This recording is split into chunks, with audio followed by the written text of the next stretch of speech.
C'est ma ville, donc c'est un sujet inépuisable. C'est un tout, quoi. Entre l'architecture, la géométrie, la pierre, le patrimoine, l'eau, la nature, on a tout ce qu'il faut, quoi. Je ne suis pas né ici, mais effectivement, j'ai grandi ici. Aujourd'hui, oui, je prends tous les endroits où je me promenais, ou quand on était gamin. Voilà, c'est toujours le plaisir d'être à l'affût de l'image. Chanel Keul connaît Chinon sur le bout des doigts. Ses moindres recoins, ses meilleurs angles de vue. Il sait être là au bon moment et sublimer la cité de son enfance. Là, on a la lumière, parce qu'il est assez tôt. Elle est rasante, elle est douce.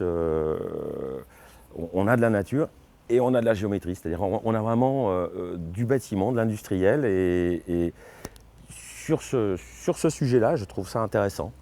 Il y a cette pointe de fuite et avec cette horizontale, en fait, la Vienne qui coule tout doucement et les reflets donc dans l'eau. C'est une autre vision de cette ville 1000 fois photographiée qu'il nous offre. Avec des couleurs, des ambiances, proches de certaines toiles impressionnistes du 19e siècle. Comme avec ce cliché qui lança sa carrière il y a seulement 3 ans. Un livre regroupant ses meilleures photos du Chinonnais vient de sortir. Des clichés pris au gré de ses balades.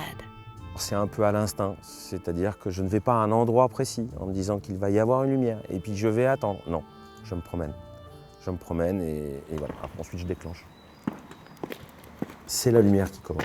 Voilà pourquoi j'aime bien aussi quand il y a du ciel, parce que quand j'ai pas de ciel, je vous dis, j'ai l'impression d'avoir qu'une moitié de photo. Donc j'essaye d'aller à la recherche de nuages, de ciel, de contrastes, et puis à différentes heures de la journée, ce qui nous donne des lumières soit dorées pour le matin, soit en fonction du taux d'hydrométrie, on est soit dans les bleus, dans les rouges, les roses, enfin voilà, c'est le coucher de soleil. Chinon n'est pas sa seule source d'inspiration.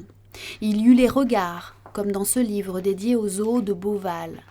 La cuisine, dans un ouvrage sur Pierre Cognéco, chef cuisinier à l'île Bouchard.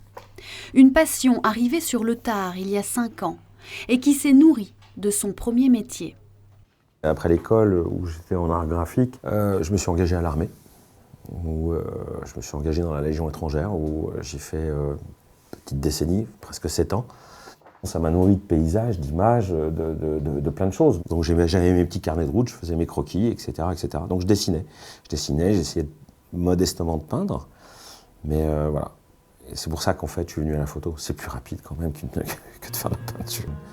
Moi j'y ai trouvé quelque chose, mais qui m'appartient. Et si on est réunis par peut-être deux émotions différentes, deux choses différentes, et ben voilà, là j'ai gagné, là j'ai réussi mon job. De nombreux autres projets sont en cours.